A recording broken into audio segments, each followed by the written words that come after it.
Let's welcome Matthew Pickering.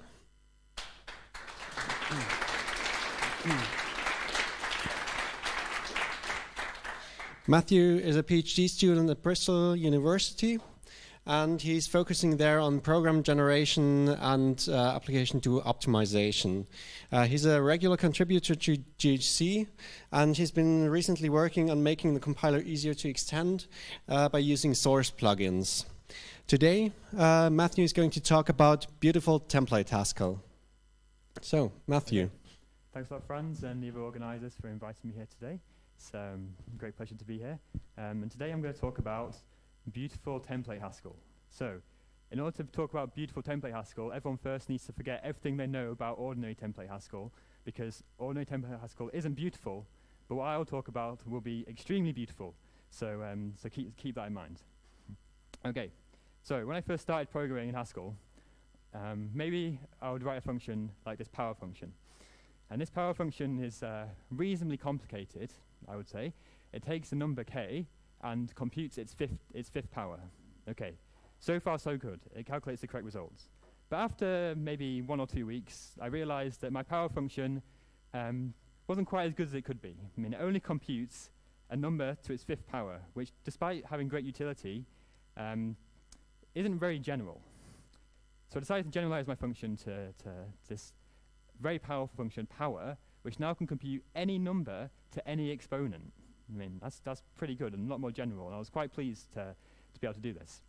So now this function works. It takes two numbers and it recurses on the first argument to produce the number to its nth power. Okay. And everything's good, right? Because I can just implement my old power function by partially applying power to the number 5. And yeah, and that's it. So yeah, that's the talk. So we're back to where we started.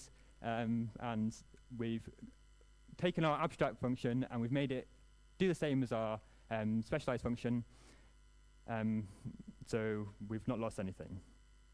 Well, that's what I did think. But actually, in order to get back from this step, with the specialized power function back to the specialized one here, is the compiler going to do this for us? Like, naively, I thought when I first started that yes, like this argument 5 is statically known, so I can do something like inlining the power function 5 times, and then I'll get back to where I started. But unfortunately, that's not how the compiler works, and it took me a few years to work out that that wasn't the case. But when I did, it sent me on this road to like work out how to actually achieve this higher state of programming. So the general idea is that we have the abstract power function, okay, and we're going to combine it together with this statically known argument. And the question is, are we going to get back to where we started with the specialized version? So in general, we have the abstract program, which has been blue, static inputs being red, and we're trying to get to a specialized program. The question is, how are we going to achieve this in a guaranteed manner? In this particular case, this isn't going to work. The optimizer is not going to take the specialized, use this static information, and combine it together with this abstract function to get to the specialized version. But however, if we use some beautiful template Haskell, then we can combine together the power function, written in this now slightly different manner, but looks mostly the same, to generate this code directly, which computes k to the power of 5. And what this requires is a change in perspective. So if you notice now the signature of power, instead of being a function int to int to int, is now a function that takes an integer and produces code which itself produces a function. And this is the change in perspective that's somewhat necessary in order to guarantee that we're going to achieve this optimization. Okay? So that's the basic premise of like why I care about doing this. I want to write abstract programs but still have them compiled down to efficient programs. Okay, so the outline for the talk. First, I'm going to just give an introduction to beautiful template Haskell. Then we're going to talk about staging programs, and what that means basically is writing programs using beautiful template Haskell. And then finally, we're going to move on to stage polymorphic programs, which we'll see the motivation for in a bit, but that's the goal. Okay, so Typed Template Haskell is all about generating expressions in a principled manner. So there are two main forms of Typed Template Haskell. The first form is the quote. And what the quote does is it takes an expression, so in this case the expression 2 plus 3, and it makes a value of type code of int.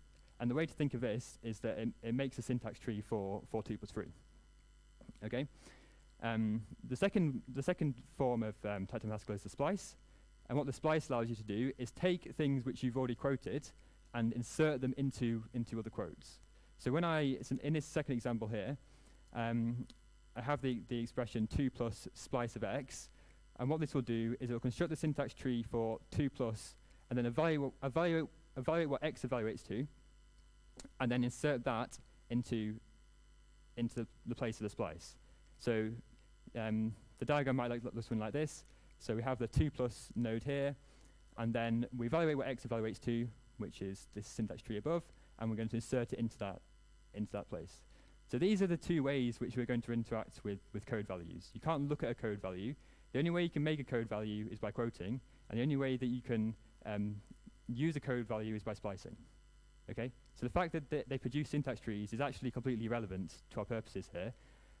We don't really care that they're represented by syntax trees in the compiler. All we care about is the fact that we create them by quoting and we're going to use them by splicing. Okay. Right, so why Typed Template Haskell is beautiful is that there are types. And types are usually appreciated a lot by Haskell programmers. So if I try and quote this string here, then the expression that I get is of type code of string. So far, so good. But then if I don't modify my program and I try and splice it into this expression here, then I'd hope something went wrong, because this x here refers to this x above, and that's a type code of string. So if I'm trying to insert that expression into this expression, then I get something that looks like 1 plus string, but that's going to be a type error when I run the program. And thankfully, Typed Template Haskell tells me at compile time, when I'm compiling y, that is going to be an error. So you get this nice error here which says couldn't match string with int. And this happens in the module where I'm compiling y. So you get these nice errors that you can't construct these type incorrect expressions at compile time where you're compiling the quote. Okay? So I feel a lot more confident writing Typed Template Haskell programs that my result will actually type check, as that is meant to be the guarantee. Okay, so in order to recap, we have two ways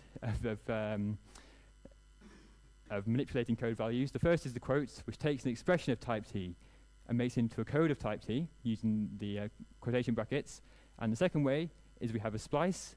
If c is of type code t, then we can splice c into either a quote or at the top level and produce a value of t. So these are the two ways which we manipulate the code values. Okay. Are there any questions before we move on? The quote and the splice are the fundamental part of the beauty. So, okay, great. Right, so now hygiene.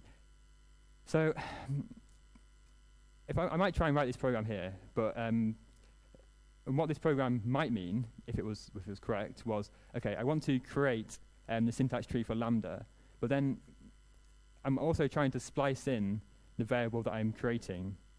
But this is not going to work. And think about the reason why.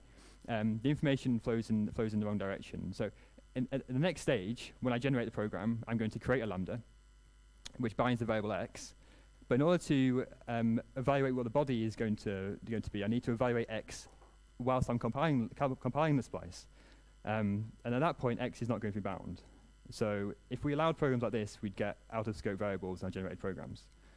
So the way around this, so what you can do is you can assign a level to each variable. So when you enter a bracket, you increase the level by 1, and variables bound inside bound inside brackets have level 1. And when you enter a splice, you decrease the level.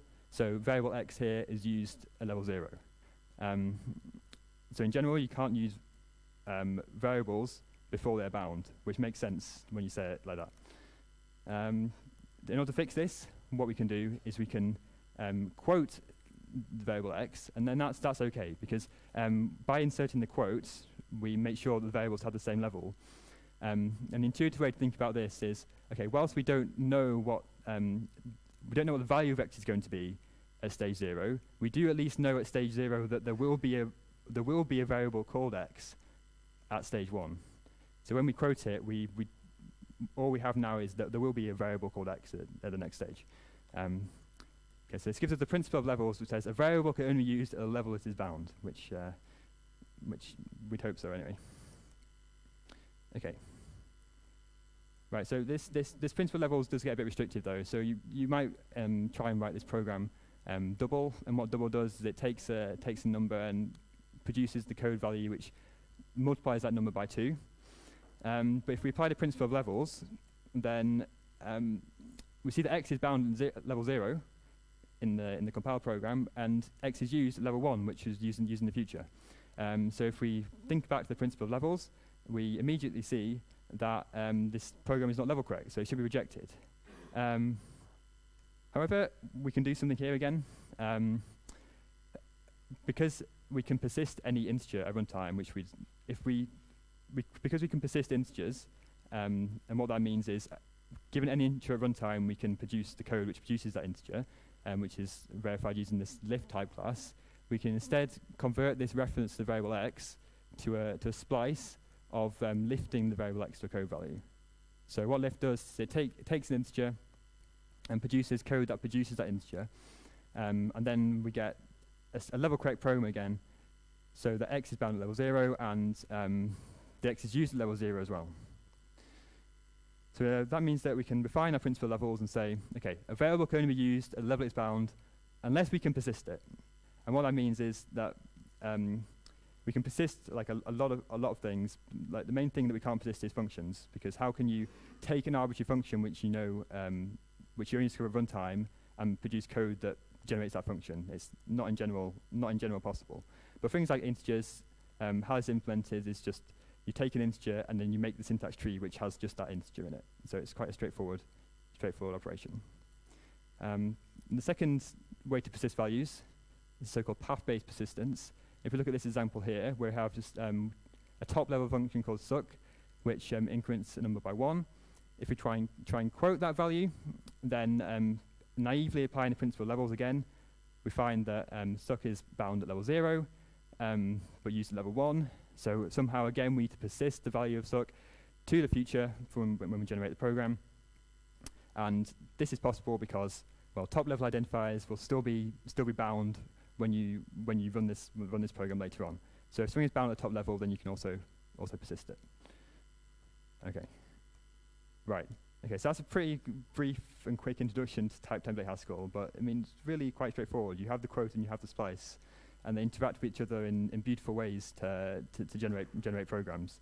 Any questions before we go on? Okay, great. Okay, so now we're going to move on to about staging programs, which is actually how we're going to write programs using Template Haskell. Right, so if we go back to the power function we had before, we're now going to consider this a bit more carefully about how we came to this definition. So the first thing that we know is that okay, we're going to write a function of type int to code int to int. And what this means is if we statically know an integer, then we're going to produce code that code specialized to that integer, which then takes a k and raises it to the nth power. So the key part is that the first argument is the thing that we statically know. Okay, and then in order to implement the function, the only way we know to make code values is by quotation. So we take the original definition we had, and in the type correct places, we then insert quotes, so that we produce the right code in both the cases. However, we also need a splice, and this is where most of the computation happens, because in order to evaluate what this splice evaluates to, we need to evaluate the recursive call to power, and as we do that recursively, we unroll the function all the way. And finally, we do have an instance of cross-stage persistence here as well. They can sometimes be tricky to spot because it's easy to write quotes which need them. And because this multiplication is bound at the top level, we need to persist it to the next stage, and that just happens implicitly in Template Haskell. Okay. So now if we use a splice in order to evaluate what power 5 is, then the result is the unrolled definition that we had before, with this additional times 1 at the end. But that we ignore that though. So we've achieved our goal using that. However, we should also notice that we need to statically give what this integer 5 is now. We can't dynamically use the power function as it's written, because we need to apply the power function to an argument and then splice in the result of that in order to use it. So now although we've managed to take our abstract power function, we can now only use it if we statically know what the argument is. We can't use it in any more complicated situation. So we'll come back to that. Andres? So you're actually getting sort of a multiplication with nested lambdas and a const in the end, right? Oh yeah. Yeah, but, that's true. Yeah. So Andres points out this isn't actually the code you get. So I mean that is true, but once you do beta reduction, this is the code you get. And the optimizer is quite good at doing beta reduction, so I mean that's a reasonable point. You could write its definition in a slightly different way in order to generate this program, but I wanted to make this program look as much like the original one as possible. Okay, well, that's a fair point. Right, so we've now achieved the goal of combining together the abstract, the static, in order to get the specialized program. Okay, so that was nice and straightforward. We just applied some brackets and some splices, and everything just worked out nicely. But now we're going to up the ante a bit, and we're going to re-implement this functional Perl by Pickering from Nadaramin, where they take a SQL compiler, or they write an interpreter for SQL queries, and then they turn it into a compiler by staging it in this manner. And so what that does is, if you statically know a query, then you can create a specialized program which can only execute that query, but hopefully really, really quickly by not doing any redundant computations that you might have. So it should be much faster than using an interpreter to specialize to execute a known query. So our query language is actually quite simple. We have 4 operations. We have the scan operation, which just reads a table. You have the project operation, which projects a column from the table. The filter operation, which applies a predicate to each of the records in table, and the join operation, which performs a join of 2 tables. And the function that you might naively try and write, given this query language, would be this exec op function, which takes an operator and it produces a list of records, essentially.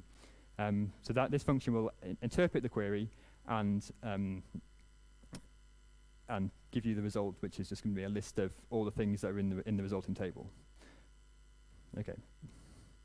So see just 2 examples of how this works. If we use exec up on the scan of the CSV file, then it just gives us the whole of the CSV file. In this case, it only has 3 rows and 2 columns. But if we project one of the columns out of the CSV file, then it will just give us the list of names. Okay, so writing this, I'm not going to describe how to write this interpreter, as it's hopefully quite straightforward thing to write. But what we're going to do is we're going to try and take this interpreter and turn it into a compiler by just one simple change of the type.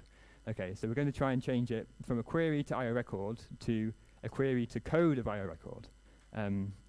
So what this means is, instead of, we're going to take a query, which we statically know the whole query, what it's going to be beforehand, and we're going to produce code which will produce a list of records when we run it. So if we think about how we would implement the scan operator, well, that's going to be quite a we can really make a much faster program if we know the query is just a scan, because all we have to do then is just read the whole file and give it back to the user, rather than doing any complicated operations. And in general, removing all this interpretive overhead will give us a much faster program, at the expense of having to statically know what the query is beforehand. Right. So if I take the interpreter that I had before, we're going to look at just the project clause. So what the project clause does is it first recursively calls execop on the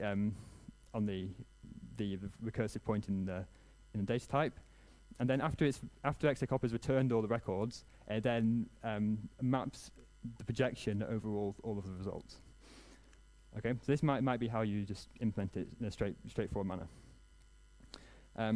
So okay, well, great, we've implemented it like that. Like all we did before was just inserted these brackets and inserted the splices and made the types work, and everything worked out perfectly. But the problem this time is that's not going to work for us. We need to be more clever. If we start just trying to do this and insert the quotes around the right-hand side, then we can get a type-correct program, but we really haven't done as well as we possibly could. So the program this is going to generate it will perform the recursive call and insert whatever call whatever code that's going to generate, and then once we've done that, we have this list of records, and we're going to just map the restriction over all the records. But this isn't as good as we'd hoped, because if we go back to our operators from before, we can observe that, well, actually, after every operator has been performed, we know what the columns in the table are still going to be. So after doing a read of the table, you know what the columns are going to be. After projecting, you still know. After filtering, you still know what the columns are going to be. And after joining, you know what the columns are going to be as well. Okay? And so we'd really hope that we can perform this projection at compile time rather than having to wait until runtime in order to do the projection. And written like this, we just get this green slimy blob of dynamic information that's returned back from doing this recursive call, which means that then everything else which we do, including this restriction, also has to be dynamic and deferred to runtime as well. So we haven't really got a very good binding time separation of our program. And in general, writing things in this recursive manner, that tends to happen because the longer a value exists in the program, the more dynamic it gets, right? So in general, we're just trying to control the slime. That's like the main issue of writing stage programs, is that the bigger your program gets, the more messy it gets, the more dynamic things interact with static things. And when a slimy dynamic thing interacts with a static thing, then the static thing has no chance and just becomes green and dynamic as well. So we've got to be careful controlling the slime from this point forward. So if I make any failures in judgment and you see any slime encroaching, then let me know and I'll try and sort it out. But there are methods to encapsulate the slime, and as I said before, for each record, we know statically what the schema of the record is going to be at all points during the program. Okay, so this is how we're going to separate the slime, which is the values for each record, from the beautiful static information, which is the schema. So in order to do that, we define this partially static data type, where the schema is just a list of byte strings, which we statically know, and the fields are dynamic values, which when we run them will produce the values for the fields. Okay, so the schema is static and the fields are dynamic. So now we've separated out the static and dynamic information in our program. Okay, so that's the first change we need to do. And the second change we need to do is we need to modify the type of execop. So we've identified that the most static part of the program is when a record is created, we know exactly what the schema is going to be, and we also know we don't know what the values are going to be. As we go further through the program, then the length of the result is also not going to be statically known. So we want to intercept the records at precisely the point where we know most information about them, which is when they're produced. And this is why we modify the program to be in continuation passing style. So now we apply continuation directly when a record is produced. So hopefully we can exploit the static information, and then we monoidally combine together the results which we produce from applying the continuation. Okay, so this now is all the static information in the query. So we statically know how we're going to combine our records. We statically know the query, and we also statically know how we're going to modify a record immediately as it's produced. And this will be sufficient for a well-staged program. So it's just to give an example, if we use execop on the projection query again, then how this is going to look is, okay, we're going to have the continuation k applied to each record individually, and then they're going to be combined together with a monoid. So because we can, in this case, the k is going to perform the restriction, we can remove the age, and then we just combine them back together in order to get the 3 rows from the table as before. All right? Okay, so this is now the implementation of the stage interpreter, which is, you don't need to understand it. I mean, it's straightforward once you get the Bayesian time separation right, like everything just works out beautifully. So now for the filter case, I have to produce a code value in the continuation because that's dynamic. Like I can't possibly make any progress, additional progress from knowing the schema when filtering, because the result of filtering depends on the dynamic values. So that's just going to be dynamic. However, I can make much more progress when projecting, because the result of projecting only depends on the schema. So I can just perform that at compile time rather than deferring it to runtime. Okay? And the join case is also easy to implement, but it's not worth talking about really. Okay, so the code that's produced is going to, well, at runtime, we're going to read the file using this new scanner thing. But it's also worth pointing out that this is the precise point where the records are created, and that's where the continuation yield is called as well. So, okay. So now now we've got this nice staged, we've got a nice staged query compiler. We're going to now run it with our projection query and have a look at the code that's produced. And Andres will probably point out again that it's not quite the right code, but it's close enough. So now what happens is the code that's produced for this query is the first thing it does is it reads the file, okay, and then it iterates over every single row. And the key thing to note is that the result here, it only has one thing in this result list, and it skips completely the first column. So it never reads the first column into memory at all. And then it just inserts the second column. So we've generated a program which then completely ignores the first column in our file. So it should be much better than using the interpreter, which would have to load all the values.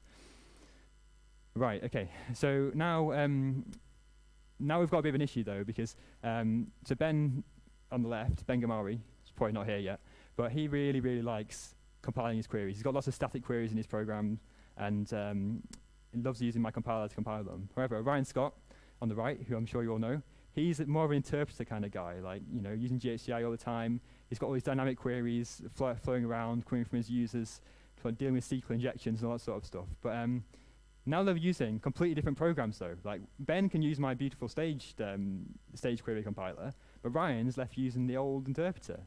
And they're both using completely different code bases in order to essentially perform the same task. So this is really affecting their friendship quite a lot, because they really, really want to use my program because write great programs.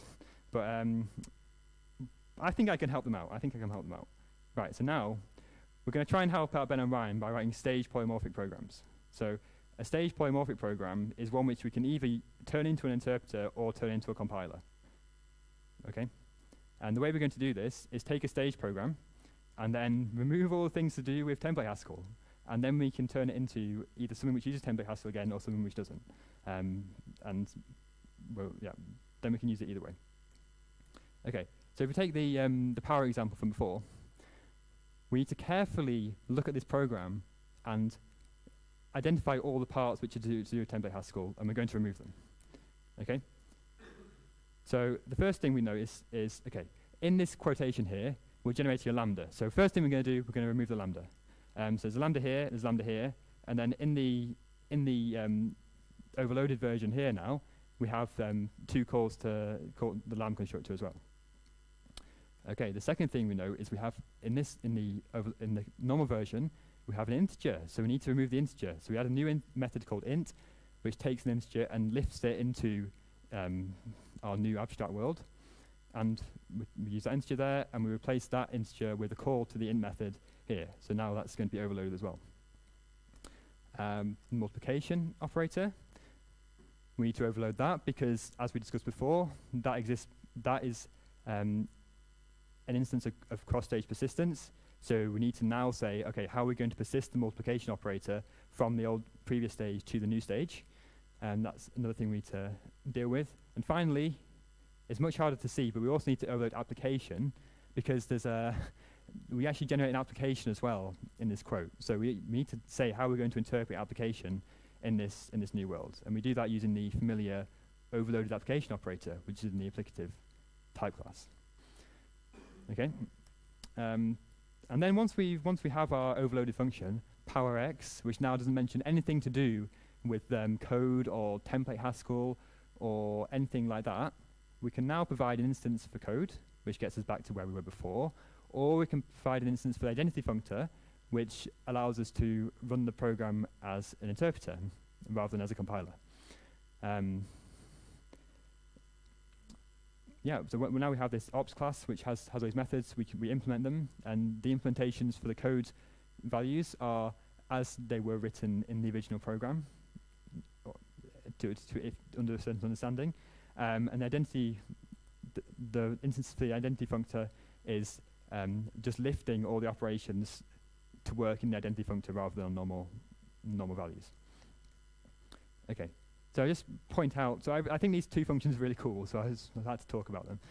But the lamb function and the application function are like inverse to each other in some ways. So to introduce a lambda into your program, what you need to do is you need to turn a source function of type code A to code B into a target function of type code A to B. So this seems like a bit of a weird thing to do, but because of the persistence, you can implement it, and you can go the other way as well, taking a target function, turning it into a source function. So this only works because you can't inspect the code values, but you think about it later. I just thought it was really cool, so I had to point out these functions that are really awesome. Anyway, right, on we go. So we can now use powerx with either an identity or the code instantiations. And if we use it with the identity instantiation, then we just get back to the normal signature of the power function. Okay? So I can use my inefficient version again, but just as I did when I started using Haskell. But also, I can also instantiate the code, and then if I instantiated the code, then I get this function which produces the specialized version for the specialized argument. Perfect. Right, so we have the green, which is the dynamic, and the red, which is the static. Perfect. And now you can do the same with the SQL interpreter. And then there's no great moral to doing it with doing it differently here. You just notice again that we replace code with the type parameter r, and then there's a lot more things to overload in this. There's a lot more things to overload in this definition, but yeah, I mean there's ways to get around this. But the most interesting thing potentially is that we need to also modify a definition of record we had before. So if we remember before, we had fields or a list of code, a byte string, but now we have a parameterized partially static data type where we replace the code value with the type parameter r, so we can instantiate it either to code or identity again. So yeah, so we have the static information here and dynamic. And then when we want to run the query, which is taking the static operator and producing this this code which produces a list of results, we need to implement this spill operator, which takes the carefully partitioned dynamic information and then just spills it all over the outside of the static data structure. So we make it much more dynamic, and we can take the code and we pull it outside to just leave identities inside. So I think that's quite neat as well. So Ben and Ryan now can have both use the same code base as each other. Ben can specialize the query, the overloaded query, to compile his queries, and Ryan can specialize it to interpret his queries. Okay, so that's the general principle of writing stage polymorphic programs, and I think there are quite a few applications to this. Like any application which has any kind of abstraction, I feel would be well suited to writing programs in this way.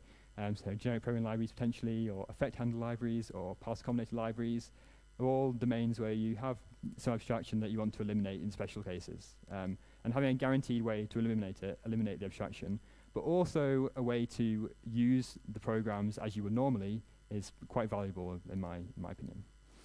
So, yep, we'll just finish with this slide of the slime to make sure everyone remembers that they must take care of the slime in their programs if they want to optimize well.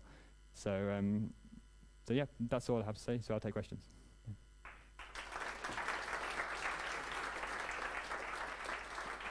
Yeah, Duncan? Attend? Oh, okay. This is very nice. So I was trying to do this about 15 years ago on my PhD, and I gave up after 2 years. So I'm glad that you're persisting. I'm not graduated yet. So. No, but it's good. It's good to it's a very interesting topic. So you showed us the power function, and I'm sure you picked that one carefully rather than picking the Ackermann function. Yeah, so I mean the power function is one everyone uses because it works nicely, and it's because it's just recursive in in the static argument. Right. So with the Ackermann function, you have to do this memoization trickery. Have you looked at that? Not explicitly, no. Yeah, it becomes more complicated if you need to do that. I think it is doable though, actually. Yeah, things work out well if you write structurally recursive definitions on the statically known information. As soon as if you have anything co-recursive and you need to memorize, then writing programs which are elegant as well is a lot more difficult. If people usually do memorization, they store the recursive calls in some kind of state, and then doing it manually, the memorization certainly is not nice. Yeah. So and then my other question is, I mean, the sort of obvious way you want to go in the end probably is proper type support for this, right? So you have binding time types and. Well, you do have binding time types, really, which is the whole point of the code type. Yeah, but in a way that doesn't make your expressions really ugly. So that will, I mean, the power X example is also an example where you have a binding time type, which is now called rep rather than code. So you can also write your programs in this overloaded manner, and they'll be stage correct still. I suppose my question is, are you looking towards the direction of doing stuff in the types, where introducing binding time types into the type system directly? Well, you mean just writing normal programs by having binding time analysis decide? Not necessarily inference, but annotations. Yeah. No, I'm not looking at that at all, no. Yeah. I don't believe it's a great idea. Yeah, I think my question is sort of related to that. So where do you think the problems are of mechanically using something like source plugins to translate the original power function to your tagless version that is PowerX? Because it seems quite mechanical, right? Yeah. Where do you think the problems would be? So I tried to do this, and translating like the syntax is easy, obviously, like lambdas, lets, and so on. The problem that I encountered was with variables, and it's really hard to know whether you need to lift a variable or not. And then if you lift a variable, you need to then apply the right application overloading as well. And this just got really, really hairy to implement properly. So I gave up doing that. But I do have a plugin which does help somewhat and does overload like standard things. But in the end, it just got a bit too hacky and didn't really believe it was going to work properly in the long run, that I gave up the idea. But the main problem I had was with variables, definitely, and deciding whether you need to lift it or not. Like in this power example, you don't need to lift k, because k is bound by the lambda, and you also don't need to lift n either, because n is the argument to power, which doesn't need it to be lifted, but you do need to lift the integer. It's like it just got really like quite messy. But but one thing you can do is use idiom brackets instead to. In some way, I have a branch which does that. But if you would have, GHC normally complains about staging restrictions, and that's exactly this, right? So if you could use the same. No, so the problem with staging restrictions is sort of top level splices, I think. Okay. So the staging restriction is that you can only run a splice in another module to where the identifier is defined. That's the staging restriction. Yeah. Okay. I'm just What do I actually have to do in order to get the code that you have on your slides accepted by GHC? oh, I see. So, yeah, which code? This code here. Oh, for example, already the definition of code. Yeah. Okay. So, there's several idealizations. The first, yeah, you need to make a new type for code, basically, because if you don't make a new type for code, then you can't write instances for it very easily, because code in GHC is actually QTX, blah. But then once you do that, you also need to, when you do this sort of thing here with the writing instances, you need to do lots of. But also the splice, the quote, the normal quote is not typed, right? Normally you have this double bar. Also, that you need to have 2 bars for the yeah, quotes. So what do you have a splice. plugin or an extension or whatever? What is this? I mean, or This did is you just hand modify the code? Oh yeah, I just wrote this down. I didn't copy this. No, it's just from inside my head. Okay. Idealized Okay. beautiful template Haskell. Right. So this is not ready to use. If you can write 2, maybe you can configure your favorite text editor to replace 2 bars by 1 bar. So the interactions with GHC you've shown, they have also been Which ones? modified. Oh yeah. Well, the error message. Oh yeah, I hand modified the error message as well. Right. Okay. Fair enough. Hopefully I didn't make any mistakes. There's quite a few places I had to modify. Yeah. All the way back here. Yeah. So I hand modified this error message as well. So to persist the illusion further. Anyway.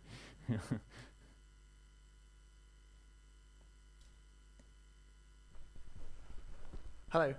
One area where we all write code which has something static and then is implemented dynamically is records, and that's very similar to the CSV example. Is that a potential solution going forward, do you think? What do you mean in particular? What's the static information? Well, the static information that we have is the fields of our record, and the dynamic information is what we have. But also, it would be quite useful to be able to have dynamic fields in records. There are multiple libraries that aim to do that. So I thought about like anonymous records libraries quite a bit, because a lot of anonymous record libraries, they like have this implementation where the implementation is like this low level, like small array or something with like dynamic values in, which I don't think is optimized very well. But I think you could definitely do a better job if you, if you could, I think you could definitely do a better job in that regard, But it's not easy to explain precisely what you have to do. There's quite a lot of trade-offs in that design space as well, and there's quite a lot in the libraries, and they all optimize in different ways right now. So this would probably be like quite annoying to work with, but it will give you guarantees. So depends what you want.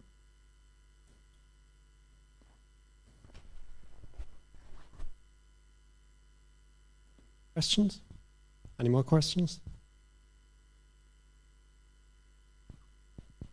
Well, then thank you again, Matthew. Okay, thank you.